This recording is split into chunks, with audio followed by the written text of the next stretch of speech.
Hola, muy buenas tardes chicos, ¿cómo están? Hoy el filósofo que vamos a abordar se llama Friedrich Nietzsche, ¿sí? Él es un autor, un filósofo alemán que nació en Prusia en 1844, precisamente el 15 de octubre, ¿sí? Y falleció en Weimar en 1900, el 25 de agosto. Él es un autor de la segunda mitad del siglo XIX. Una época en la cual el tema de la libertad es un elemento fundamental. Y también lo va a ser para Nietzsche. Por eso él va a proponer una visión de libertad, ¿sí? En su pensamiento él propone esta visión de libertad, pero bastante especial, porque él considera que lo que debemos hacer es renunciar a nuestra vida social, para así poder ser libres, va a decir él. Y si queremos situar su pensamiento político, lo tenemos que hacer dentro del anarquismo, ¿sí? Pero un anarquismo individual. Y sin embargo, él va a ser acusado de ser partidario del Tercer Reich como una especie de precedente, si se quiere decir, del pensamiento nazi. Pero esto va a ser totalmente absurdo,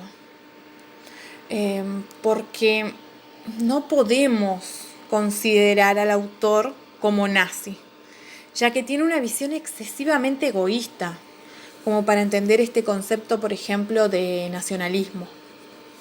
También existen otros elementos fundamentales a la hora de entender el pensamiento de Nietzsche y la repercusión de su obra en la época. Existe un elemento muy curioso, porque se habla de una doble muerte del autor. La primera muerte ocurriría en 1888, ¿sí? Como lo ven acá, cuando él se va a volver loco, él va a perder la razón. Pero él en ese momento no es un filósofo muy conocido. Es más, por ejemplo, él tuvo que pagar de su propio bolsillo la edición de la 4ª parte de Así habló Zaratustra, una de sus obras.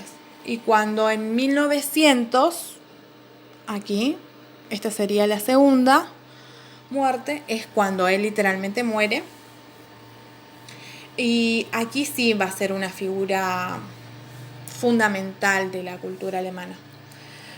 Por ejemplo, en esos años en el que él estaba afuera, o sea, cuando él perdió la razón, se convirtió en un referente cultural.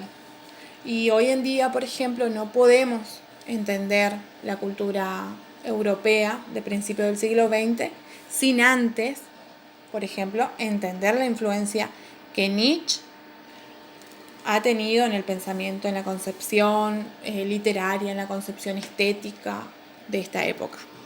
Después, en el segundo video, vamos a seguir abordando la crítica que Nietzsche va a hacer a la cultura occidental.